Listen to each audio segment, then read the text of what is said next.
내부 총질부터 우리가 안 해야 하나가 될 수 있죠. 생각이 다르죠. 다 생각이 다르죠. 나도 과거에 나하고 내가 지금 생각이 또 다른데 여러분 그렇지 않습니까? 내가 지금 나하고 1년 전에 나하고 생각이 또 다르잖아요. 변희재 역시 마찬가지 아니겠어요? 변희재가 저렇게 될 줄 어떻게 알았겠습니까?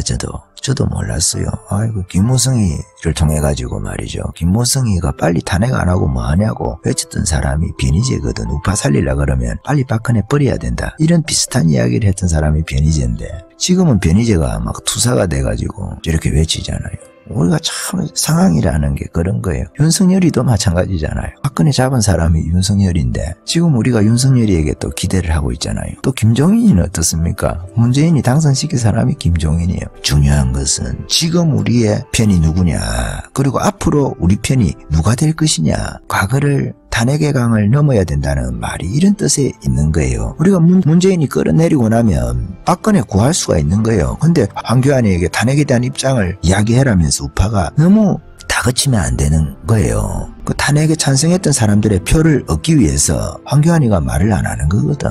선거 전략상으로 그렇게 한단 말이에요. 그런데 당신은 황세모 아니냐 이렇게 하면서 황교안이를 공격하면 안 된단 말이에요.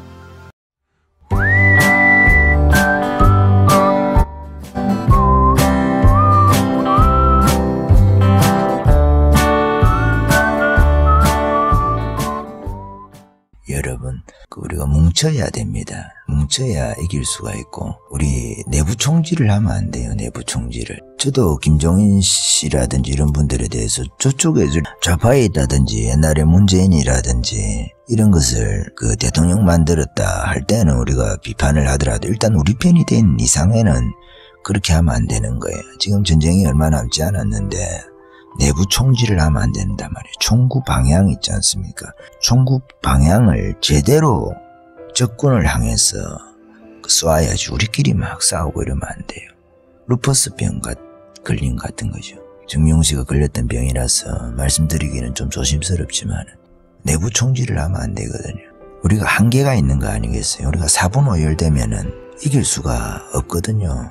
여러분, 스타크래프트라는 그 게임을 혹시 아십니까? 거기 보면 무한맵이라고 있는데 거기서 3대3으로 할 때가 있어요. 이게 보니까 3대3인데 가끔 게임을 하다 보면 배신하는 놈들이 있어요. 그러니까 저것끼리 짰나 봐. 그 성률 조작, 요즘에 뭐 성부 조작 이런 거 하던데 게임에서, 롤이라는 게임에서 저쪽에 좌파에서 나온 비례대표 승부 조작을 했다 하는데 그런 것처럼 이게 4대2가 되는 거예요. 하나가 배신해가 저쪽에 가면은. 한 놈이라는 게 너무 크잖아요. 근데 가끔 그리해도 2대4로도 이길 때도 있어요. 그렇게 해서 이기면은 아주 기분이 좋죠. 기분이 좋은데 여러분, 우리 편이 적군 역할을 하게 되면은 적의 편이 돼가지고 우리 편을 공격하면은 우리 편에 엄청난 피해를 줍니다. 가끔 우리가 변희재 선수가 가끔씩 내부 총질 비슷한 것을 해요. 정규재도 까고 정명씨도 옛날에 한참 많이 다퉜잖아요. 신혜식 씨도 그 변희재가 무슨 팔이 이래가지고 공격을 많이 했었어요. 신혜식 씨 압니까? 그 신의 한수하는 그 막 공격하고 사탕팔이 한다고. 아니 그렇게 했으라도 그 독립자금 같은 거잖아요. 그렇게 했으라도 지금도 신혜식 씨가 보면 신의 한수에 보면 광고도 하고 이렇게 하잖아요. 그렇게 했으라도 하려고 하는 게 얼마나 좋습니까? 후원금 받아서 할 수 있으면 좋은데 우파가 그냥 신혜식 씨에게 그런 거 안 해도 될 정도로 후원을 하면 좋겠죠. 우파를 위해서 싸우는 전사니까. 그게 안 되니까 그렇게 약간 장사 마인드를 가지고도 그렇게 해서라도 그 채널을 운영하고 그 신혜식 씨 채널이 없으면 되겠습니까? 우파에 아주 두터운 매니아층을 형성하고 있는데 그런 것이 필요한 거예요. 우리가 독립운동할 때 총 갖고 싸우는 사람도 있고 뒤에서 돈으로 지원을 하는 사람도 있고 또 자기 일을 해가면서 무장투쟁하는 사람도 있죠. 윤봉길 의사 같은 경우에도 그렇게 했잖아요. 세탁소인가 거기서 만주에 가서 말이죠. 상해죠. 상하에서 일을 해가면서 자기가 독립운동을 한 사람들이에요. 그리고 복음 전하는 사람들은 마찬가지예요. 바울처럼 자기가 일을 해가면서 복음 전하는 사람도 있고 베드로처럼 오직 복음만 전하는 사람도 있고 서로가 비판할 게 아니에요. 서로가 저는 질떨어진다 그렇게 하면 안 되는 겁니다. 그러니까 변희재 씨는 가끔 내부 총질에 습관이 좀 되어져 있는 것 같아요. 그러니까 정규재 선생에 대해서도 공격을 우리가 비판할 때는 해야 되겠지만은 전에도 과도하게 비판을 하기도 하고 조갑재 선생에 대해서도 광주의 그 광수 문제 이런 거 가지고 어느 정도 비판을 하는 것은 뭐 우리가 할 수 있겠죠. 우파 내에서도 내부 개혁이라든지 할 수 있겠지만은 너무 과도하게 공격한단 말이에요. 전희경에 대해서도 마찬가지. 우리 스트라이크인데 전희경이를 그 공격하면 어떻게 하겠다는 거예요. 그 시간에 좌파 하나라도 더 잡아야 되는데. 그러니까 변희재를 계산하기가 참 어려운 거예요. 변희재가 잘한 것도 있죠. 그 누굽니까? 이정희인가 그 통진당 거기하고 주사파 논쟁을 해가지고 주사파 종북이라고 명명했을 때 이정희가 그 재판을 걸었거든요. 명예훼손이다. 이정희하고 이정희 신랑하고 남편하고 그렇게 해서 변희재하고 재판이 붙은 거예요. 그게 대법원까지 갔지 않습니까? 명예훼손 문제로. 그렇게 했을 때 그게 표현의 자유인가 아니면 명예훼손인가 그거 가지고 다퉜는데 그거는 변희재가 이겼죠. 그 변희재가 참 큰 공헌을 한 거예요, 우파에. 그리고 태블릿 PC에 대해서도 변희재가 상당히 지금 공헌을 하고 있지 않습니까? 지금도 태블릿 PC 문제에 집중을 하면서 우파에서 엄청난 역할을 하고 있거든요, 변희재가. 그런데 그것만큼 또 우파의 내부 총질을 또 변희재가 자주 한 번씩 하는 거예요. 정강훈 목사에 대해서도 마찬가지겠고. 그렇게 하는 사람 중에 뭐 또 황장수 같은 경우에도 내부 총질을 제법 하죠. 그 변희재 같은 경우에도 2016년입니까? 그때 한 10월인가 11월 달 그때 탄핵이 막 일어나고 할 때 그러니까 국회에서 탄핵하기 전에 그때 변희재 같은 경우에는 그렇게 했단 말이에요. 국회에서 탄핵해야 된다고 주장을 했던 사람이 변희재입니다. 황장수하고 둘이 앉아가지고 박근혜를 잘근잘근 혹은 박근혜 탄핵에 반대하는 사람들 있잖아요. 태극기 집회하는 사람들을 잘근잘근 씹었던 사람이 변희재입니다. 내가 그때 들었거든요. 내가 그때 황장수라든지 신혜식 씨, 변희재 그리고 정규재 선생 이런 텔레비전이라고 할까요? 우파 채널이 많이 없었어요. 당시에는 많이 없어가지고 몇 개 들을 그게 없어요. 지금 막 우파 채널이 너무 많잖아요. 배성희도 있고 조갑재 선생도 있고 정규재 TV도 있고 고승국이도 있고 많이 있지 않습니까? 많이 있는데 옛날에는 그렇게 많이 없었거든. 3년 4년 전에는. 그러니까 황장수가 좀 애매했었는데 그래도 황장수 이런저런 이야기를 우리가 다 들어볼 필요가 있잖아요. 우파의 입장에서도 그렇게 했을 때 황장수하고 변희재가 그 당시에 김무성이가 빨리 그 박근혜를 탄핵하는 것이 김무성이가 빨리 박근혜를 탄핵하는 것이 우파를 살리는 길이라고 주장을 했었어요. 뭐 하고 있나 빨리 탄핵 안 시키고 박근혜. 그렇게 자기는 박근혜를 사랑하지도 않고 박근혜 탄핵 반대를 외치지도 않는다 이런 식의 이야기를 했었거든요. 그게 2016년 10월 달이었단 말입니다. 11월 달이었단 말입니다. 특검이 발의되기 전에 그러니까 검찰에서 박근혜를 조사하고 있을 때 그때 변희재가 그 검찰 쪽 손을 들어줬단 말입니다. 황장수하고. 황장수는 지금도 그것에 대해서 자기가 잘못했다고 생각을 안 하는 사람인 것 같아요. 제가 요즘에 최근에는 황장수의 이야기를 들어보질 않아가지고 어떤지는 모르겠지만은 아마 그럴 거예요. 그 태도라는 것은. 그렇지만 황장수도 필요한 겁니다. 황장수도 필요하고 고승국이도 필요하고 우파 입장에서 볼 때는 정미경이도 필요하고 정미홍이도 필요하고 다 필요한 거죠. 그러니까 우파의 내부 총질을 하면 안 됩니다. 스타크래프트 3대3 하다가 하나가 저쪽으로 넘어가면 정말 싸우기 힘들지 않습니까? 2대4로 싸우면. 그런 거거든요. 여러분 군대 가면은 사격장 있잖아요. 사격장에 가면 이 총구 방향을 정말 자기 아군한테 아니면 같은 전우들한테 소대원들한테 총구 방향을 겨누면 안 됩니다. 그 방아쇠 손을 놓고 있지 않아도 정말 위험하거든요. 그래서 사격할 때는 탁 손등이 위에다가 총을 올려가지고 물론 손등에 올리는 이유는 그 땅을 짚어야 되기 때문에 바로 그렇게 하는데 사격 자세 전에 그렇게 하는데 그렇게 해서 사격하고 나서도 20발 사격을 다 하고 나서도 한 달에 한 번 정도 사격을 하지 않습니까? 보병들은. 그렇게 하고 나서 혹시 총알이 남아있으면 안 되니까 노리쇠라고 있거든요. 노리쇠 후퇴 전진해가지고 2, 3회 해가지고 혹시 남아있는 총알이 있으면 안 되니까 뺍니다. 빼고 나서 또 총을 머리 위로 올려가지고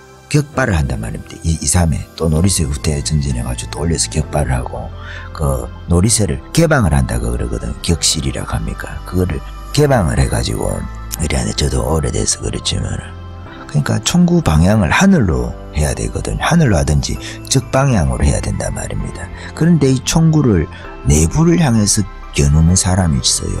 그렇게 하면 4분 5열 되면은 다 망하는 거예요. 전쟁에서 내 편인지 네 편인지 먼저 구분하고, 그리고 우리가 적하고 싸울 것인지 우리끼리 내부 노선 투쟁을 할 것인가 시기를 잘 분별할 줄 알아야 돼요. 장수는 특별하게 그렇게 해야 됩니다. 장수가 따로 있습니까? 요즘에 칼 갖고 싸우는 전쟁도 아닌데 말 갖고 싸우는 것인데, 그러니까 우판에서도 말 좀 한다는 사람들은 정말 조심해야 됩니다. 그런 면에서 지금 김종인 선수가 등판했지 않습니까? 좋아하고 안 좋아하고 문제가 아니에요. 우리 편이냐 아니냐 문제입니다. 저희 같은 경우에도 김종인 선대위원장에 대해서 과거에는 우리 편이 아니었을 때는 비판을 할 수 있겠죠. 저 역시도 마찬가지입니다. 그 사람이 우리 편이 될지 남의 편이 될지 어떻게 압니까? 지금까지 행적을 가지고 판단을 해야 되겠죠. 그렇지만 일단 우리 편이 됐을 때는 정말 조심해야 된다는 거예요. 우리 편 장수일 때는 그런 것도 조심해야 됩니다. 정미용 씨 이야기를 하다가 여러분 많이 오긴 했지만은 그만큼 내부 총질이라는 게 위험합니다. 우리가 뭉쳐야 될 때는 뭉쳐야 되는 거예요. 정미경 씨 역시 마지막에 자신이 유언처럼 이야기했던 게 그런 거예요. 김진태에게도 미안하게 생각한다. 너무 예민했던 것 같다. 이런 식의 이야기를 김진태하고도 이야기하고, 김진태하고 물론 정미용하고 변희재하고 다 화해를 하죠. 화해를 하는데 우리가 전쟁하는 방법이지 않습니까? 방법에 있어가지고 정미용 씨도 왜 김진태가 우리를 안 도와주나, 왜 탈당을 해가지고 자신이 박근혜 탄핵 외치고 말이죠. 그렇게 할 때 자신이 우리에게 동기부여를 해놓고 왜 새누리당에서 나오지 않는가, 그렇게 생각을 해가지고 정미용 씨가 김진태 의원을 많이 비판을 했죠. 비판을 했는데 그것에 대해서 자신이 너무 예민했었다, 그런 이야기를 하면서 정미용 씨하고 김진태하고 화해를 했던 것 같습니다. 그러니까 돌아가신 분 이야기를 하기가 그렇지만은 우리가 어쨌든 우파가 하나가 돼야 된다는 거예요. 하나가 돼야 이길 수가 있거든요. 이기고 나야 다음 싸움을 또 할 수가 있는 거 아니겠어요? 지금 싸움이 정미용 씨 이야기대로 정말 우리가 뭉쳐가지고 태극기 드는 것도 중요하고, 또 한편으로는 우리가 뭉쳐가지고 선거에서 승리하는 것도 너무 중요하거든요. 지고 나면 아무것도 없고, 정미용 씨가 꿈꾸던 대한민국 있지 않습니까? 자유민주 대한민국 공화국 말이죠. 자유민주, 그리고 법치국가 대한민국. 이번에도 이제 법을 만드는 사람들을 우리가 뽑아야 되는데 하나가 되어야 된다는 생각을 참 많이 가지는데, 이게 한편으로 내부 총질부터 우리가 안 해야 하나가 될 수 있죠. 생각이 다르죠. 다 생각이 다르죠. 나도 과거에 나하고 내가 지금 생각이 또 다른데, 여러분 그렇지 않습니까? 내가 지금 나하고 1년 전에 나하고 생각이 또 다르잖아요. 변희재 역시 마찬가지 아니겠어요? 변희재가 저렇게 될 줄 어떻게 알았겠습니까? 저도 몰랐어요. 아이고, 김무성이를 통해 가지고 말이죠. 김무성이가 빨리 탄핵 안 하고 뭐 하냐고 외쳤던 사람이 변희재거든. 우파 살리려 그러면 빨리 박근혜 버려야 된다, 이런 비슷한 이야기를 했던 사람이 변희재인데, 지금은 변희재가 막 투사가 돼가지고 저렇게 외치잖아요. 우리가 참 상황이라는 게 그런 거예요. 윤석열이도 마찬가지잖아요. 박근혜 잡은 사람이 윤석열인데 지금 우리가 윤석열이에게 또 기대를 하고 있잖아요. 또 김종인은 어떻습니까? 문재인이 당선시킨 사람이 김종인이에요. 중요한 것은 지금 우리의 편이 누구냐, 그리고 앞으로 우리 편이 누가 될 것이냐, 과거를 탄핵의 강을 넘어야 된다는 말이 이런 뜻에 있는 거예요. 우리가 문재인이 끌어내리고 나면 박근혜 구할 수가 있는 거예요. 근데 황교안에게 탄핵에 대한 입장을 이야기해라면서 우파가 너무 다그치면 안 되는 거예요. 탄핵에 찬성했던 사람들의 표를 얻기 위해서 황교안이가 말을 안 하는 거거든. 선거 전략상으로 그렇게 한단 말이에요. 그런데 당신은 황세모 아니냐 이렇게 하면서 황교안이를 공격하면 안 된단 말이에요. 그렇게 하면 황교안이가 지금 대권 후보 우파에서는 1등인데 황교안이가 있어야 우파가 살 거 아니겠어요. 그렇게 생각하지 않는 사람도 있을지 모르겠는데 그거는 또 상황이 바뀌었을 때 그렇게 하고, 김문수가 대통령 후보면 우리가 또 김문수에 대해서 지지하겠죠. 우리가 홍준표도 지지했던 사람 아닙니까? 우파에서. 이기기 위한 방법이 있지 않습니까? 홍준표에는 다른 대안이 없으니까 홍준표를 지지해야 이긴다는 거죠. 당시에는 그랬다는 거 아니겠어요? 지금도 마찬가지예요. 지금도 이기기 위한 수를 쓰고 있는데 황교안이를 자꾸 기써내면 안 된다는 거죠. 지금 현재 우리 편이 누구냐? 앞으로 우리 편이 누구냐? 누가 될 것이냐? 지속적으로 우리 편인 사람은 누구냐? 이것만 보고 하는 겁니다. 그래서 너무 개혁한다 해가지고 박근혜 끌어내리니까 여러분 우파에서 박근혜 내부 총질한 거잖아요. 우파 내에서 가장 큰 내부 총질이 뭡니까? 개혁한다는 미명하에 국민의 입맛에 맞춘다고 해가지고 국민을 얻기 위해서 박근혜를 버린 거잖아요. 우파가 국민을 얻었습니까? 국민을 얻었나요? 절대 그렇게 되지 않습니다. 우리 편 장수를 살려놔야 되는 거예요. 그때 박근혜를 살려놨어야 되는 거죠. 황교안이도 마찬가지죠. 황교안이를 살려놔야 되는 거예요.